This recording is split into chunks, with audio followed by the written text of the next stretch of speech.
April was in a wreck the night of August 6, 2023, and apparently not wearing her seatbelt. We were told that she ran a red light, was hit, rolled her vehicle, and had to be extracted with the jaws of life. She was then life-flighted to Memorial Hermann's Trauma Center. I don't think we'll ever know exactly what happened because she has no memory of the wreck or anything that happened previously that day.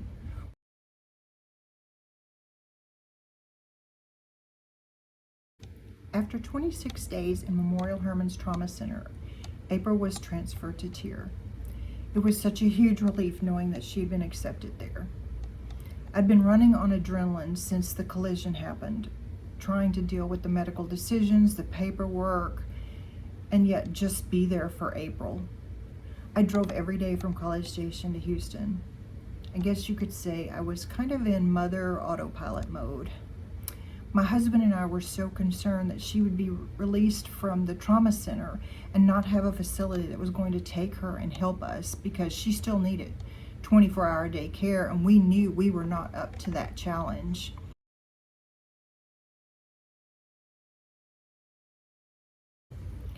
At the time April was released from the trauma center, she still needed constant care. She was wearing a leg brace that we had to force her to keep on, but mostly she hated the cervical collar. It was necessary because she had 2 broken bones in her neck. She constantly fought to remove it. I think she ended up going through 10 from all the damage she did to them. She had 3 brain bleed injuries that made it impossible to make her understand the necessity of keeping it on. She would fight everyone, all the while cursing us up a blue streak. It took several of us to be able to make her keep that on. It was some really hard days. What I recall from being at TIER is frustration, anger, wanting some normalcy back, and I didn't know where I was. And at some point I had to be tied down.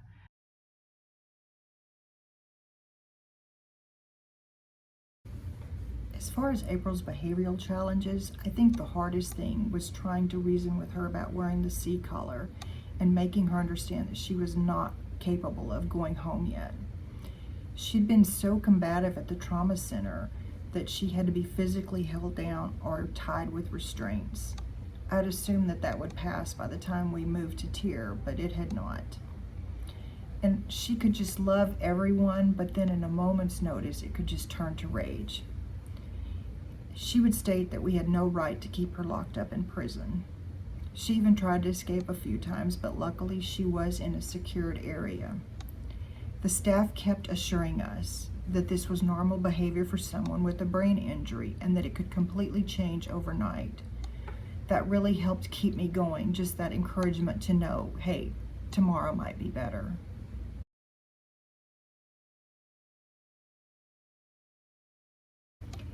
I think the main technique that I learned from the TIER staff was that staying calm and talking with April instead of at her could sometimes refocus her from much of her anger and aggression.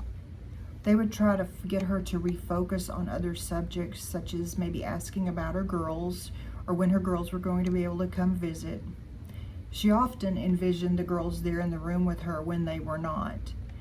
And so I learned from the staff that maybe just going along with that soothed her better than trying to explain to her that they weren't there. She also saw her papa. He came to visit. Now, he had passed away 15 years prior. Snoopy was also there one day. We still talk about that and get a good laugh from that, even today.